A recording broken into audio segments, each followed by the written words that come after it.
Greetings and thanks for stopping by my channel. Just a couple of notes before I start in on the reading that I want to do for you today. First of all, that reading is going to be a story called The Day-Brighteners, and it appears in my forthcoming crime collection called The Wages of Crime. This is just the end of May right now when I'm recording this, 2021. And the book, The Wages of Crime, will be out about July 1st. And I thought it'd be fun to read a story from it for my channel here before the book actually comes out. I already have one story from it freely available on my blog. That one's called In Person. And again, the one I'm going to read today is called The Day-Brighteners.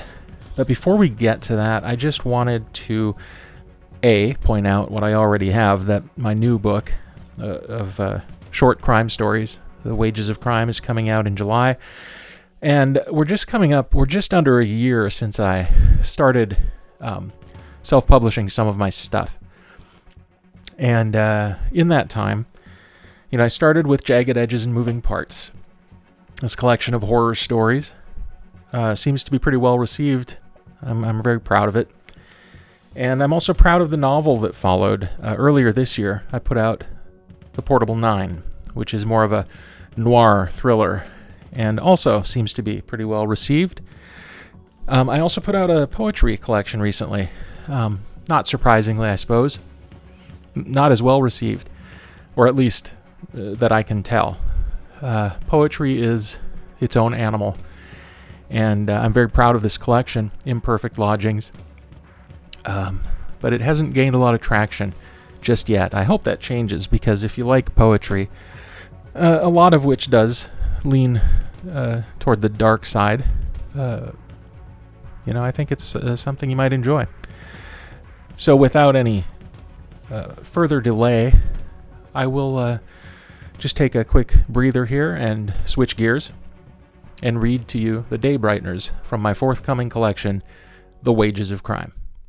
Thanks again for stopping by.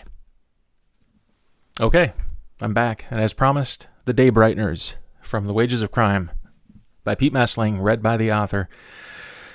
Okay, so I have a second to catch my breath. I've been running from the son of a bitch since sundown. I thought someone was shadowing me all week. Tonight he removed all doubt and decided to start hunting my ass. I think he left this digital recorder for me to find, actually. It was on the bench at one of my usual bus stops yesterday, charging cable and all. Had a note taped to it, "Don't leave home without it." This morning I had another note waiting for me at the front desk where I work. "How fast can you run, Charlie?" That's all it said. Security told me the note was there when they got in. I don't know of any other Charlies who work for the company, and neither does security. I hope this thing's working. The little red light is blinking. Not sure if that means it's recording or that it needs a charge. I'm in a shallow doorway along a kind of office building colonnade. In shadow, I think, but I don't like the open courtyard I crossed to get here. He could be watching from the perimeter. The first thing you need to understand about me, I suppose, is that I need other people's stories. I don't mean the way some people need a beer at the end of a long week or a steady diet of the Rolling Stones. I need story like how I need water, food, sleep. Maybe you're nodding your head in sage agreement, but you don't really need story. You benefit from a certain amount of it, but it's not essential. Except that for me, it is. I can't go on living, at least not with my sanity intact, without an almost constant stream of narrative. Here's the real bitch. Audiobooks help, and reading out loud to myself, but these measures are like smoking a joint when you're a crack addict. The real fix is a true life tale told to me in person. Mainline storytelling, baby. Straight into the ear canal. Anyway, I think all this cat and mouse shit started when I went for a coffee last weekend. The coffee shop in my neighborhood is a great place to kick back and listen. I'd rather have someone talking directly to me, but in a pinch, eavesdropping will do. I was just tuning in to a woman's tale of woe. She couldn't believe she'd been outbid on a house, when a middle-aged man in an expensive suit sat down beside me. I asked for his name. I was wanting to get a conversation going. "Ellison," he said, and that I won't be seeing him again for a while. That was okay with me, since I'd gone my whole life without seeing him to begin with. Then I asked him for his story. He didn't feel much like talking, only said he was glad to know me and looked forward to getting to know me better. He stood up, slid a hand along his pale green necktie, and excused himself. I remember strange details about people sometimes. Allison, for instance, had crooked teeth, kind of yellow, too. They jumped out in contrast to the quality duds, is all I'm saying. Oh, and he smelled like a hospital blanket. Just listening to myself talk, really. It's weird speaking into this thing. Will anyone ever hear it? Or will it get transcribed so people can read it? Who'd want to? My life's a total bore compared to most people. Okay, that's some weird shit. The guy who's been chasing me stepped into the light of the courtyard. Is it Ellison? He's standing there, staring in this direction like he knows right where I am and doesn't need to run. Well, I do. Time to get the fuck out of here. I hope you can still hear me between my panting and the fact that I had to stuff the recorder in my jacket pocket. Who knows if this is getting picked up. Christ, I can hear his footsteps along the colonnade now. It's not Ellison, different frame. Oops, don't fall on your face, Charlie, just because you want to get a better look at who's chasing you. What do they want? Maybe they're fucking with me, but what did I do to these thugs? Maybe they've got the wrong Charlie. That's it. Sure, I'm the only Charlie at Enterprise Software Solutions, but maybe they've got the whole thing wrong. I'm not the right Charlie because ESS wasn't the right place to be looking. But how do I convince them of that? Man, I do my share of bitching about my job like everybody, but it suits me. I see that clear as day right now, I'll tell you. Talking to recently acquired clients all day long, most of them with tons of questions. And then there are those rare gems, the clients who don't just have questions, they have stories about how they're using our product, what their future plans are, how they got where they are. I call those callers the Day-Brighteners, little rays of sunshine. There's a white van on the far side of this parking lot. If I can get to it before he rounds the corner, I might be able to take cover, hide on the other side of it. Oh shit, who the fuck are you? Two guys just jumped out of the back of the van. Inside, Charlie. Let's not have a scene. Ah, here comes Bella. Bella must be the guy on my ass. Glad you made it in time, Baldwin. Clemens, cuff him to the railing inside the van. We need to move. Decided to switch off for a while there. We've arrived somewhere. They've left me in the van by myself. No windows back here. And the front cab is walled off, so I have no idea where we are. We were on the freeway for a while. Then another highway, maybe another one after that. I've lost track of time. The second thing you should know about me, by the way, is that I hate the dark. Always have. Never could understand people who don't freeze up with terror whenever the lights go off. Maybe they're the ones who have something wrong with them, not me. I mean, there's good reason to dread the dark. The last thing our distant ancestors needed was to be falling off of cliffs or being eaten by animals they couldn't see, all because they thought it was just as safe to go for a walk at night as in the daytime. Anyway, this van is dark with a capital D. I keep waiting for my eyes to adjust, find a seam of light somewhere, but there's nothing except layers of black. Do they know about my fear? Is that the sole purpose of leaving me alone in here, to freak my ass out? If so, it's working. God damn it, I need to talk to someone. Well, not talk, listen. I need a story. Otherwise, the back of this van might be my final resting place. I'll lose my mind and dribble my way through thirst or starvation into death. I'm still cuffed to a rail, but only by one hand. Maybe I'm supposed to find something. This whole thing feels like kind of a game. The note, the recorder not being chased so much as led. All right, let's see if there's anything within reach. Nothing on the floor. Let me search along the side panel behind me. Can't reach all the way across to the other side. Nope, nothing but... Wait, what was that? Something... Ow, damn it, something sharp. A blade? Is that a wooden handle? That's a goddamn boning knife. My dad used to call them pepper knives because they work so well for slicing out the ribs from a bell pepper. Funny what strain will do to you. I haven't thought about that in years. How's this thing attached here? Wedged in? No, it's taped to the panel. Duct tape. Purpose number 9487. Okay, so I'm armed. Not heavily, but I'm armed. Now what? Can I cut through the chain and the handcuffs, or somehow pry open one of the links? But then what if it damages my blade and I can't use it for anything more serious, like plunging it into the chest of one Mr. Bellow? Or Mr. Baldwin, or Mr. Clemens. Maybe even Ellison, if I ever see him again. You have the wrong man! Shit, let's not get hysterical. You're sure to lose your mind if you start yelling. Why give them the satisfaction anyway? I guess I'll turn this thing off again and try to get some rest. They can't leave me in here forever. You didn't hear it because I didn't have the recorder on yet, but someone was fiddling with the latch to the rear doors of the van. Then I heard someone say, "Not yet," maybe bellow. I actually caught a little shut-eye, if you can believe that. I don't think I've napped a day in my life, and all of a sudden I start sawing logs after being taken against my will to God knows where and left to rot in a strange, dark van. Life's funny, but I'm not laughing. What was that? Someone really is opening the doors this time. Not a lot of light coming in, but compared to the utter black I'm used to, it's a supernova. Ah, Charlie. It's Mr. Bello, of course. You look well. Are you well? I'm guessing you'd like to step out of the vehicle now. Not so much as a nod. My. Very rude. Well, you're not coming out. Not quite yet. Whether you come out at all is up to you, in fact. Whether you come out alive, I mean. You've got the wrong man, Bello. You must. I haven't done anything to you or to anyone. Maybe I can help you find the Charlie you actually want. Let's see how resourceful you are, Charlie. Maybe we'll talk again soon. Now what? He steps out of view but leaves the van doors wide open? What the hell? That's a man walking this way, across an open field, carrying something. Not a suitcase, wider. Dear God, it's some kind of kennel. Howls, I want it resting on the bumper before you throw open the latch. Bello again. Definitely the boss of this operation. Clemens, get ready to slam the van doors shut. Who started the engine? Sounds like Baldwin's ready to hit the road. Right. I almost forgot about him. Mind if I ask what you've got in the kennel? You know, you're probably better off in the back of the van anyway. Bello, still out of sight.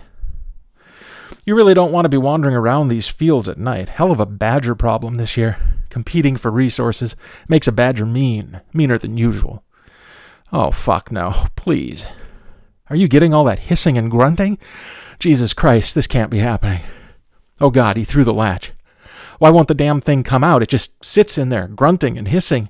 Oh no, here it comes. Keep it away from me. Christ, I thought it was going to run straight up my body and tear out my throat, but it stopped at my foot. Fuck, the doors are shut. I'm alone in the dark with a frightened, confused, hungry badger. And a boning knife. Good boy, keep away. I wonder what the difference is between a hiss and a grunt. He keeps alternating between them. Does one mean anger, the other fear? He seems to be pacing. I can tell by following the sound. He looked so muscular when he strode out of the kennel, bigger than I would have thought, too, like a large dog, lower to the ground. The teeth that flashed in the moonlight. The van is speeding away. Where to now? Ow! Fuck off! Bastard got me on the... Ah! Its teeth are clamped down around my ankle. Shit! I think I kicked it in the head. Now it's probably really pissed off. Did I read that you're supposed to ram a finger up their ass to get them to unlock their jaws? Fuck that. Not happening. I mean, punch a shark, play dead for a bear, sodomize a badger. Jesus Christ, what am I, Tarzan? Ugh, sickening. Did you hear the knife go in? Again. Oh, thank Christ it let go. No more grunts, all hissing now, but louder. Again. So much warm wetness. Again. Die, you son of a bitch. Ah! Damn, one last swipe of his foreclaws deep into my arm. Oh, the one that's cuffed. But he's quiet now. Some labored breathing, I think, but no more hissing. I think it's over. Please, God, let it be over. Sorry, could you say that again? I didn't have my recorder on. I think I passed out. Quite all right, Charlie. My name is O'Connor. I'll be giving you a couple of shots today. You're nice to look at after what I've been through. Is this a hospital, then? Something like that, yes. Why do you smile when you say it? No reason. Now give me your right arm, please. That's it. This will sting a little bit. Ow, what's in it? Something for the pain. Your other arm, please.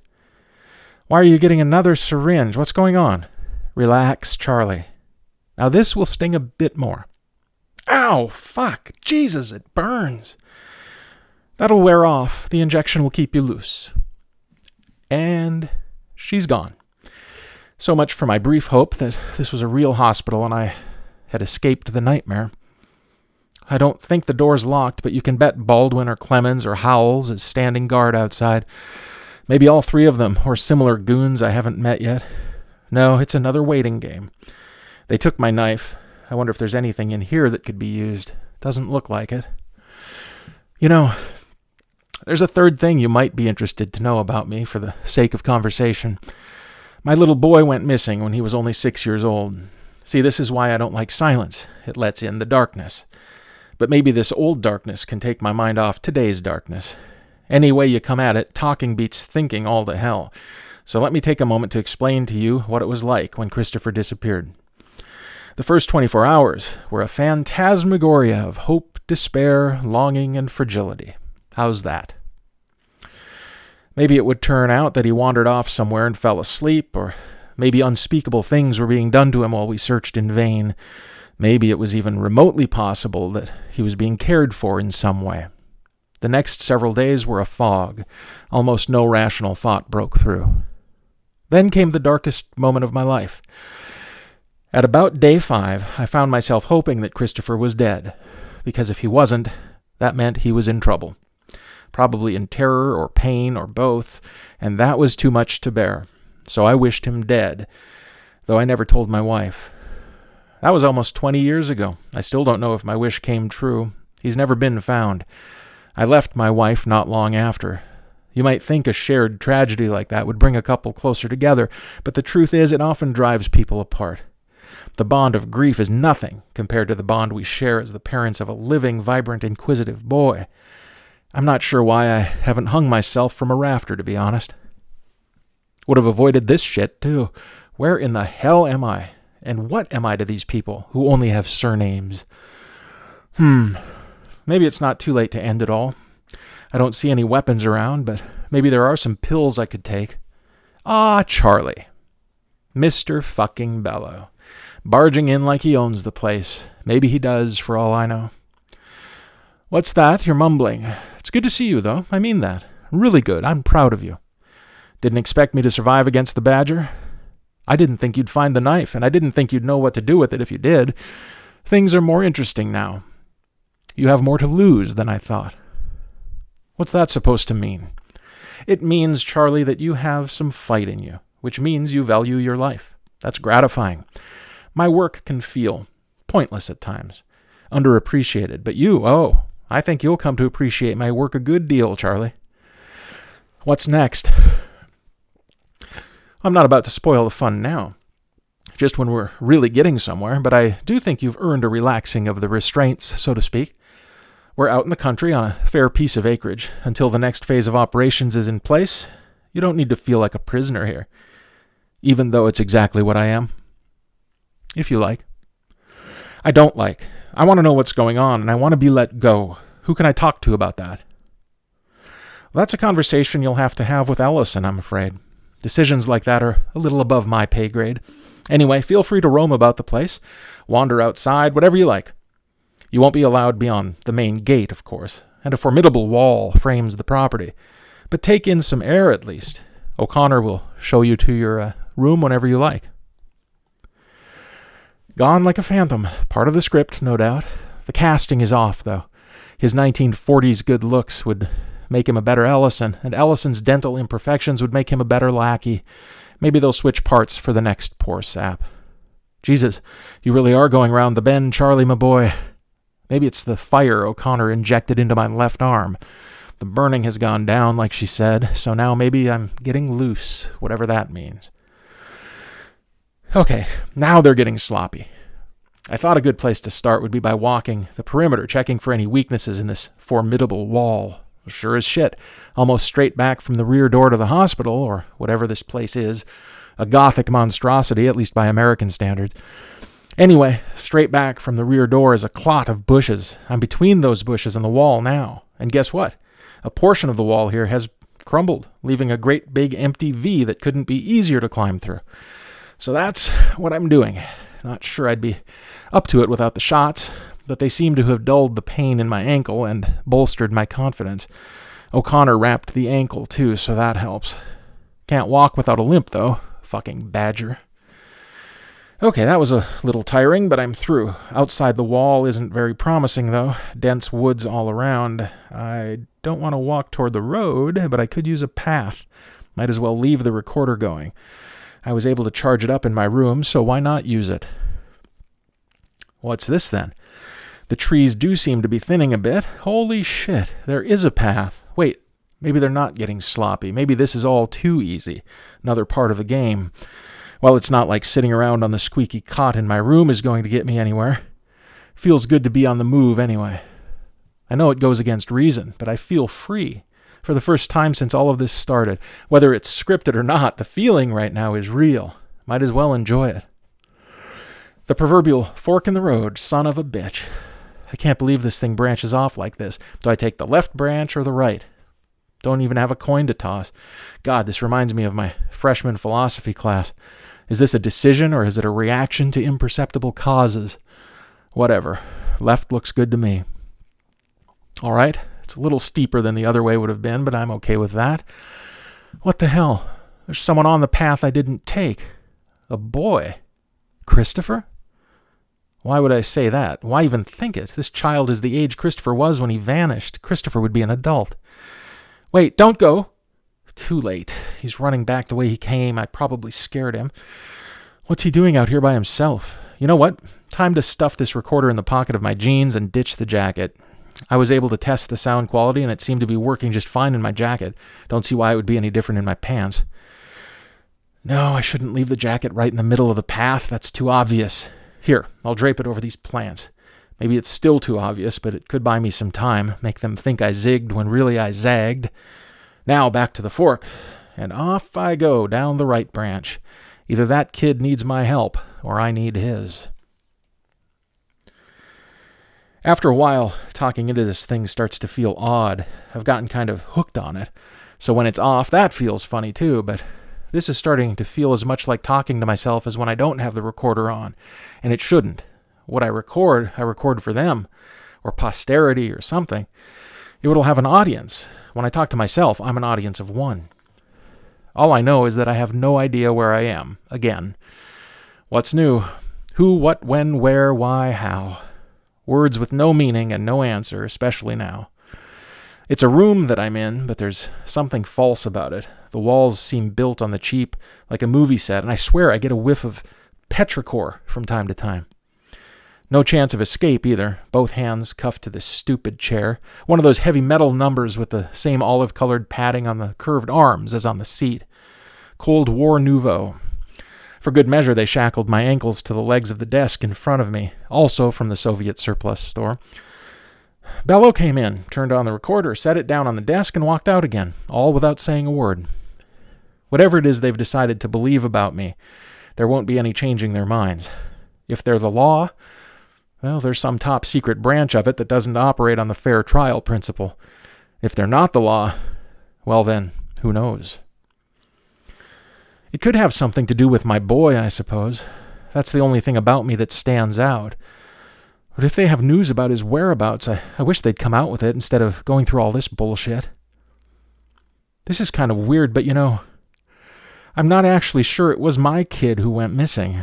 That must sound strange as hell, but the more I think about it, the more it seems like it was someone else's kid. Someone I knew, but I don't know. My head kind of hurts. I think I'm still a little loose from whatever O'Connor put in my arm. I knew the boy, though. That much I remember. I took care of Christopher for a while. I took real good care of him. The little shit ran away from me. Ah, Bello. Mum's the word, eh? Why won't you talk to me anymore? Surely you've got a story to tell. I'm a good listener. Oh, I see. You're here to take the recorder away. Well, it was fun while it lasted. The subject, one Charles Douglas Abrams, has responded with predictable decline and eventual acknowledgement of responsibility in the matter of the abduction of Christopher Mayweather in October 2001. Though we are no closer to establishing the whereabouts of Mayweather, after listening to the entirety of Mr. Abrams' recordings and following some additional interrogations, I am hopeful that the outcome feared by so many for such a long time has not come to pass. This case is further evidence that the customized scenarios of Project Ampersand are a much-needed antidote to the plague of child cruelty the world has endured for far too long. It is time we begin treating such crimes more like acts of terrorism and less like unfortunate inevitabilities. I am convinced we have enough information to satisfy our client in this particular case, and my full report can be expected at the end of the month. soon after, it is my fervent hope that Mr. Abrams will be delivered into our client's custody. The mood among my colleagues is upbeat, and I must say the ticking of this particular box has brightened my own day considerably. I only hope our work will continue to have a similar effect on some of the fathers, mothers, brothers, sisters, and friends who will lose a child tomorrow, or the day after, or the day after that. Signing off of this audio recording at 15:07 on March 22nd, 2021, somewhere in eastern Washington, Ellison, lead investigator, case ID PA 10297.